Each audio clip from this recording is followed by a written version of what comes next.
National Broadcasting Company invites you by transcription to join The Chase.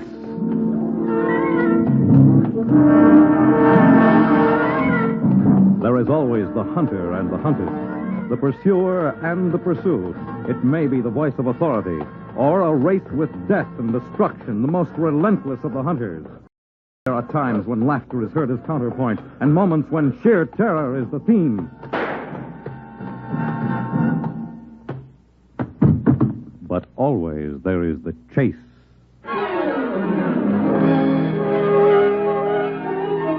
And the chase becomes a terror-ridden nightmare when the pursuer is circumstantial evidence. Yes, sir? Oh, Wilton's the name, Edward Wilton. I've got a reservation. Oh, yes, Mr. Wilton. Single room bath. Rate's $4.50. Sign here. $4.50? You boys seem to have a Ritz complex. Palace Hotel may not be as big as the Ritz, but it's the biggest and best in Webb City, Mr. Don't mind letting foreigners know it. Foreigners? 200 miles from Chicago and you're out of the country, huh? Do you want the room or don't you? Oh, of course I want it. Don't get in your leg a little. Let's have that pen, huh? You are, my friend, Edward Wilton, Esquire, Middle Western Sales Representative for Ideal Air Incorporated, the air conditioning of the future. Is that what you sell, young man? Bring me to a burg like this. What's that? I said I never saw a town. Yes, I'll bet a lonesome young guy might have a little fun if he knew the right people. Webb City at this hour, especially on a Tuesday night. Well, how about the hotel? You got a bar here? Nope. What does a man do to get here, for instance? Well, there's Biff's place just down the street to the right. If it's a drink you're hankering for, he's got it, although you might not like the crowd. Oh, why not? Well, they're kind of jivey, so to speak. Most of them are mill hands and their girlfriends, and they keep the jukebox going till way after midnight. My, you don't say. Are you trying to kid me, young fella? Wouldn't think of it for the world. If there's anything I hate, it's fresh salesmen. You fellas think you own the world. No offense. What's that you got hanging on your wrist? Oh, this? That's an identification bracelet. Looks sissified to me. Oh, no. Lots of people wear them these days. Sophisticated people, that is. Like you, I suppose. You know, you're not very polite to the customers. Better not let the boss catch you talking to his favorite clients that way. He might can you. That's so? Yes, I happen to know him personally. Well, I happen to be the boss, mister, and chief desk clerk. The name is Grimes. Uh-oh. That's one for the house. We serve breakfast from 7 to 8:30. Get down late and eat in the diner across the street, and no smoking in bed. Good night, Mr. Wilson. Good night. Cheerful.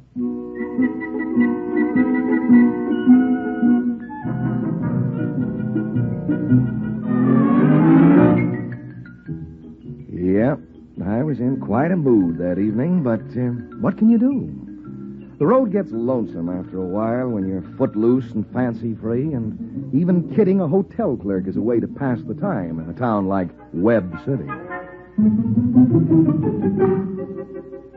I went up to my 2x4 bedroom and stared at the walls for a while, and then I washed and went back outside. The evening was warm and the streets were quiet, and as I strolled along, that lonesome feeling got even stronger. So I decided to step into the beer joint Grimes had mentioned.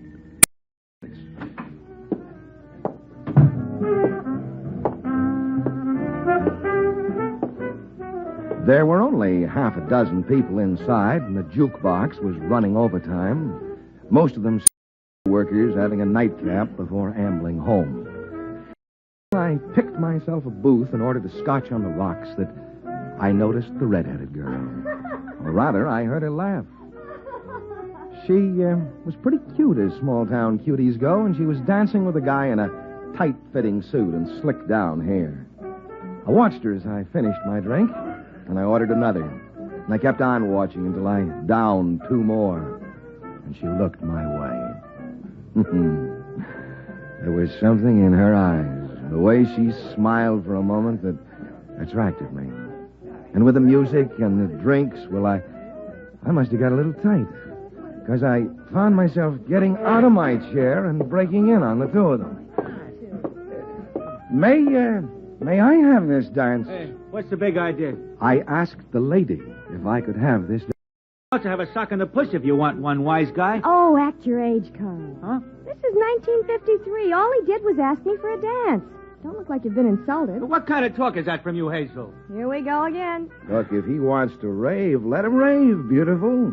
Meanwhile, let's you and me dance, Hazel. Why, you... Carl! I wouldn't if I were you. First of all, I've got at least 2 inches and 15 pounds on you, and I used to fight semi-pro. You going to tell this jerk to get out of here, or do I go, Hazel? I think your last suggestion's the best, honey. Well, as far as I'm concerned, the two of you can drop dead. My, got a temper, hasn't he? Oh, he's just a small-town boy with a mind to match. Well, shall we dance? That's why you joined the party, wasn't it? Check.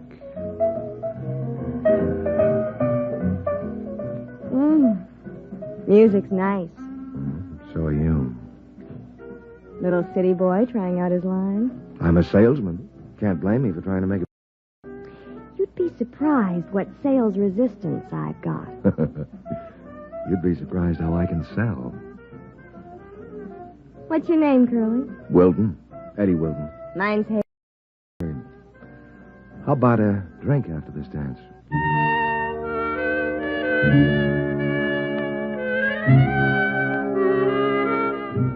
Well, it lasted until 1 a.m.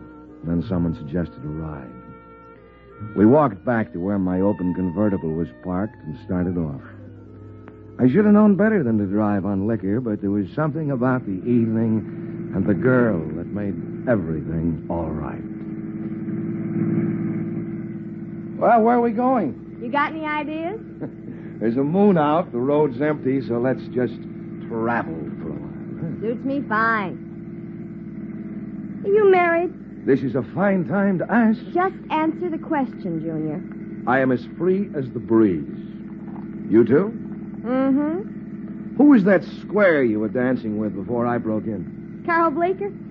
He's just a dumb town kid. He gives me a pain. Why go out with him? There isn't much of a choice in Webb City. You're a good-looking number. Did you ever think of trying your luck in one of the bigger towns like Shy? You might get something in show business. Stop handing me that moolah. Give me a cigarette. It's in my left-hand pocket. Yeah, you'll find matches there, too. What's that on your wrist, Eddie? It's an identification tag. Last time I saw one of those things was on a GI. That's where I got to have it. Cute. Let me have it. For keeps? Well, it isn't worth much, is it? Well, no. Well, then but don't be a cheapskate and hand it over. We'll probably never see each other again, and I'd like a keepsake. Well, it's yours, baby. Now, unhook it. Thanks. Huh? What's the matter? I don't know. Something wrong with the motor. You're not going to pull that old gag on me. I thought you weren't small town. No, on the level. It's not a gag. She's conked out. Holy smoke, I'm out of gas. How convenient. You picked a nice place to park, too. Right up the quarry. Okay, baby, if you think I'm that crude, excuse me. Where are you going? We passed a gas station a mile or so back. I'll get some more fuel. You mean you really are out of gas? While I'm gone, you can figure that one out for yourself.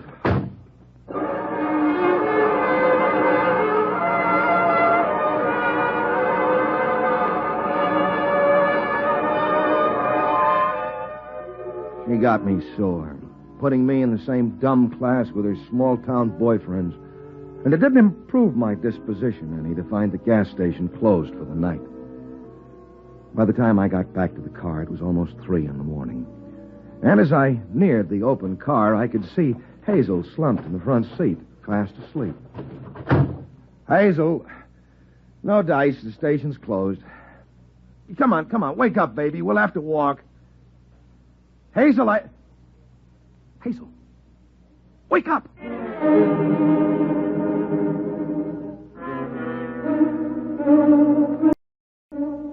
But she wouldn't wake up. Not in this world, anyway. Because Hazel was lying dead on the front seat of my car with her skull cracked open.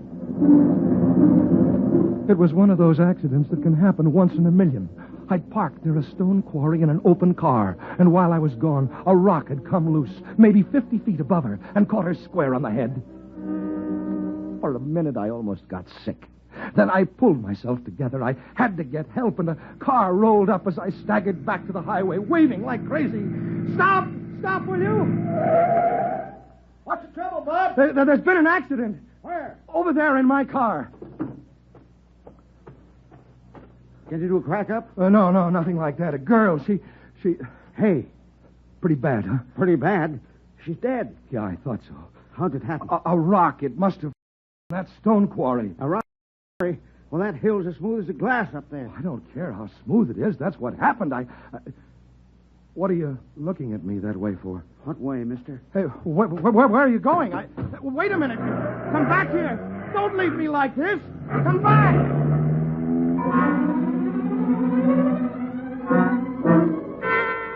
I stood there for a minute as he roared away, trying to figure it out.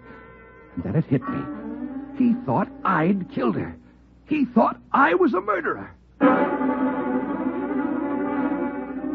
It was all wrong. She was hit by a falling stone. And then suddenly, I remembered to look for the stone. I ran back to the car and scrambled around. I had to have that rock to prove it was an accident. And then, just as I saw it near the left front fender and picked it up in my hand, another car rolled up. Hey, mister! Mister! Don't move, wise guy. Bleecker. Stay put or I'll blast you with a shotgun. Oh, put that cannon down, you idiot. Shut up. Hey, get out.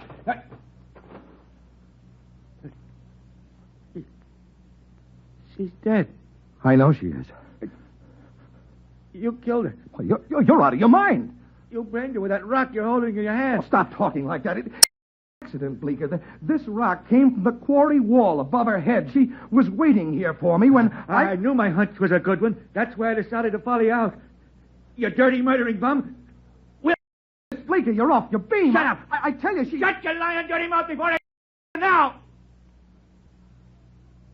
All right, so you think I killed her. We'll leave it up to the cops. Sure. We'll leave it up to the cops. And if the cops can't handle it our way, maybe I'll get a couple of the boys together for a little stringing bee. Come on, get into my car. Just take it easy, Carl. Get in and shut it for... You'll drive. I'll sit behind. All smooth wise guy, get you a head full of lead pellets.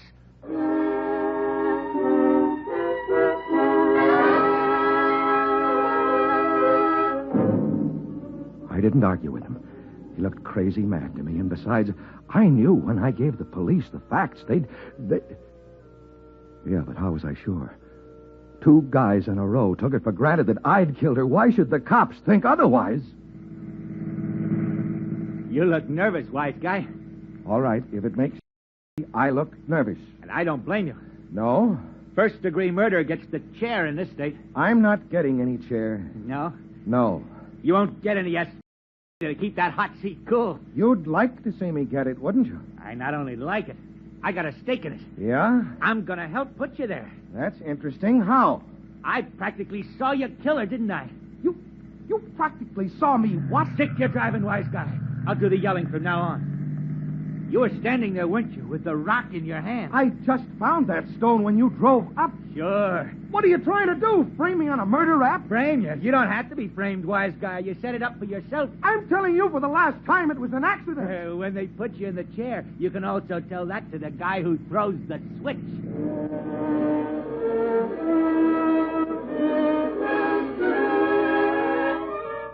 Suddenly I got panicky.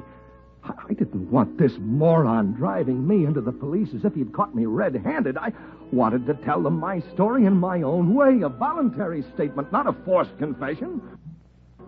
I had to get away from Bleecker before we reached town, and there was only one way to do it. Turn left, wise guy. It's a shorter route to town. Whatever you say. Now you're getting smart. Don't give me any lip, and maybe you'll reach the police chief all in one piece. Got a cigarette on you? Since when am I supplying you with smokes? All right. I'll take one of my own if you let me stop the car and reach into my pocket. No car, wise guy. Here. I'll be sporty and give you one of mine. Thanks. Keep your... Got a match? Want me to smoke it for you, too? Here. Now let go of the gun, Bleecker. You joke me. Let go of the gun. The road. You're driving out the...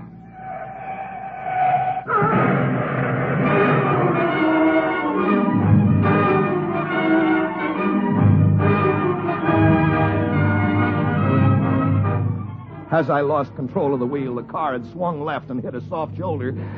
I'd felt a sickening lurch as it had rocked back and forth and then had completely turned over. For a second, I was stunned, and then I slowly crawled out of the side. It was a miracle as far as I was concerned, because I didn't have a scratch. And then I remembered Bleecker. Frantically, I had to pull the twisted metal apart, and there he was, lying across, dead with a broken neck. That made two dead. Two people I hadn't even known before that night. How could I explain it? What could I say to defend myself? You all right? Yes, officer, I'm okay. What happened? We hit a soft shoulder and turned over. We? There's another fellow in the wreckage. I think he's dead. Stay put. Yeah, he's dead, all right. What's your name? Edward Wilton. Where do you live? I'm at the Palace Hotel in Webb City on a salesman from out of town. What's the name of the deceased? Carl Bleecker. He lives in Webb City. Who was driving? He was. Don't ask me why I lied. I don't know myself. I only know that I was scared, and I acted instinctively to protect myself. Next thing I knew, I was inside the prowl car, and we were on our way, but not towards town. For some reason, we were headed back towards my car and Hazel's body. Aren't we going back to town? Sure.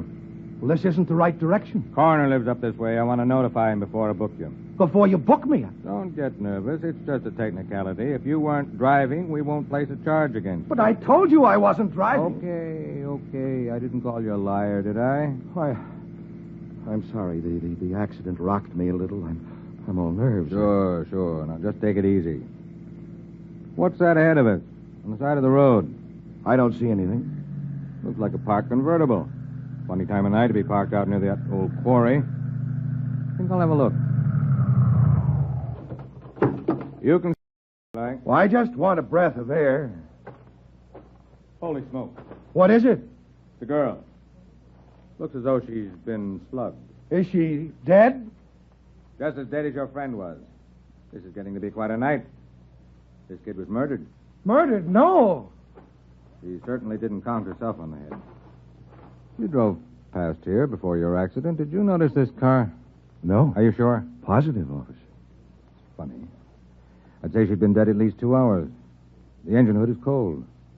Car must have been parked here for a while. Let's have a look at the license plate. I think I'll wait for you back in the prowl car.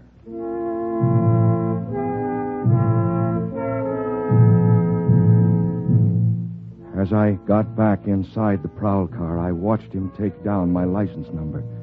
Then he walked around to the front seat again and looked at Hazel once more. I saw him reach over and lift her arm, unfold her fingers, and take something out of her palm. Something that glinted in the glare of his flashlight as he carefully examined it. Then I remembered what it was. My identification bracelet with my name engraved on the plate. Hey, you!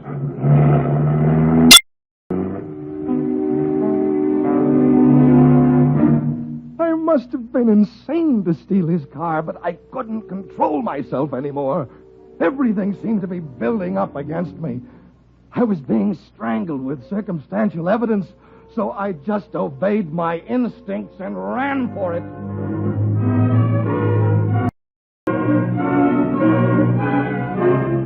I didn't know where I was going. I just followed the road as it twisted and turned with my hands gripping the wheel so hard my fingers ached. Was it an hour or 2 hours? I don't know. I kept on driving, trying to escape. And then with one of those ridiculous raving maniac might get, I turned on the shortwave radio in the prowl car I'd stolen. Attention all cars. This is Chief Dundee once more. I repeat the description of the man we want. Name, Edward Wilton. Age, about 32. Height, approximately 5'11". Weight, about 185. Wanted for murder and suspicion of manslaughter. Driving stolen squad car.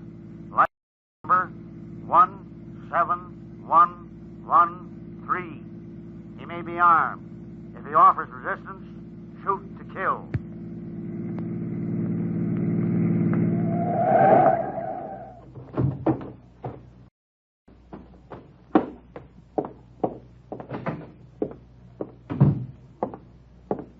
Yes, what can I... You? Yes, it's me, Mr. Grimes. Don't move. Just first listen to what I have to say. Well? I've been up all night, Grimes. Have you? I've been driving around like a man who's been doped. They're after me. I know they're after you. They want me for murder. I know that, too. Do you know why I came? Why? Because I don't believe they'll do it. You don't believe they'll do what? Convict an innocent man. Of course they won't. All you got to do is give yourself up, son. You'll get a fair shake. Do you think I'm a murderer, too? No. The evidence is bad, I know, but it was an accident. You've got to see it. And the others, too. You don't know what it's like, running away from something like this. All night I drove, thinking they'd shoot me down on sight. But I couldn't stand it any longer. I had to give myself up. I couldn't live like that for another day. Want me to call Chief Dundee? Yes. Just tell him I'm at the Palace Hotel.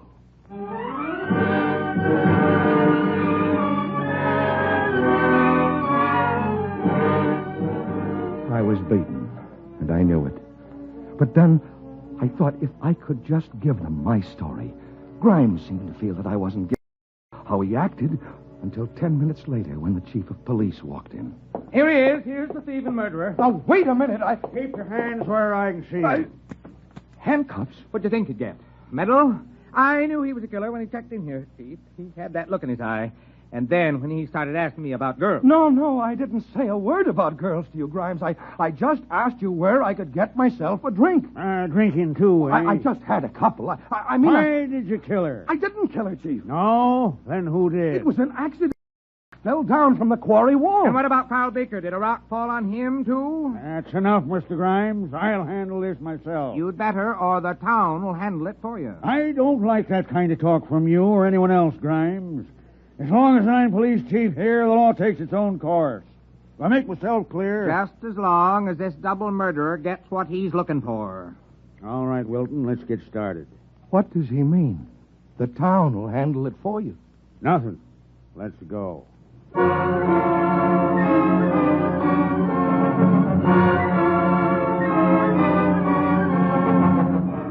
But I was going to find out later just what Grimes meant. After they had me down, they questioned me, and I gave them the answer, but somehow nothing seemed to satisfy them.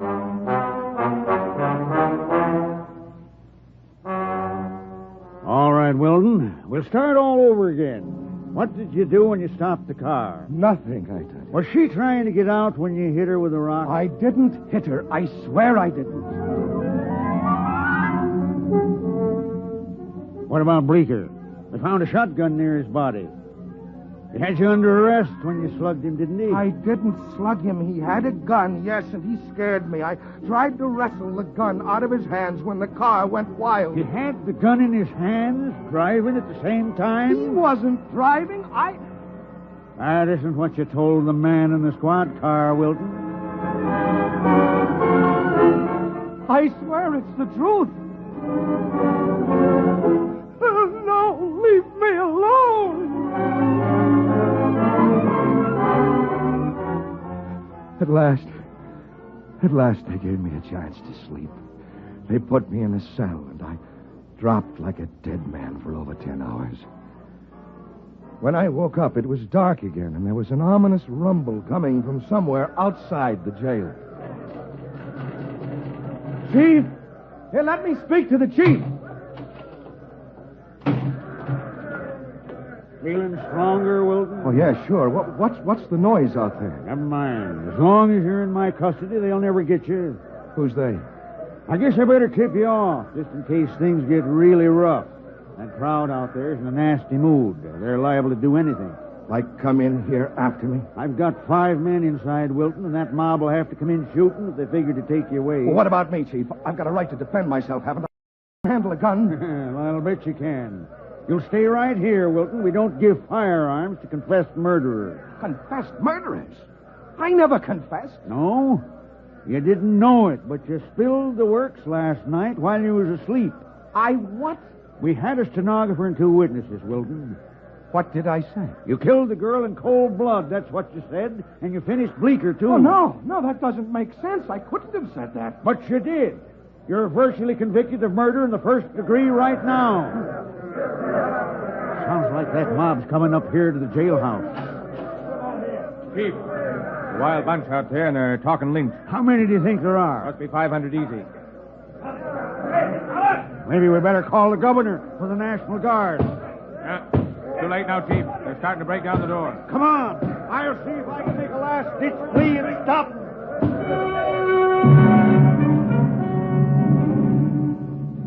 But the last-ditch plea didn't help.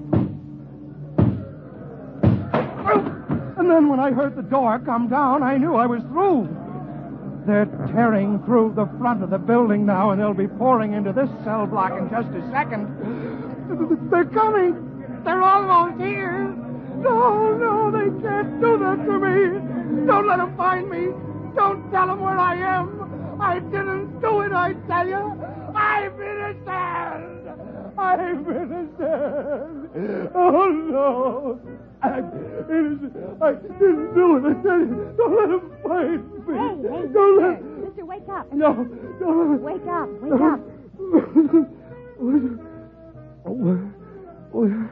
Wake up. You're having a nightmare. You mean this is all a dream? Judging by those empty glasses on the table, you had one too many. You're not dead. Neither is Carl. And I'm not in jail, and there's no lynch mob or confession, is there? Lynch mob? What's going on here? This wise guy trying to get fresh? Oh, no, not at all. I don't want to dance, and I don't want to take your girl away. I just want to go home, see? Back to my hotel. Yes, sir, right now.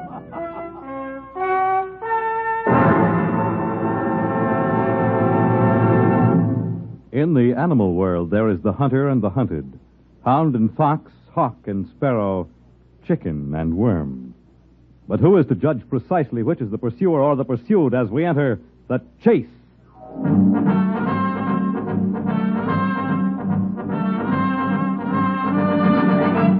The Chase was created and written for the National Broadcasting Company by Lawrence Klee. Heard in the cast were Don Briggs, Jane Webb, Ted Osborne, Ken Williams, and Joe Latham. The Chase is directed and transcribed by Fred Weihe.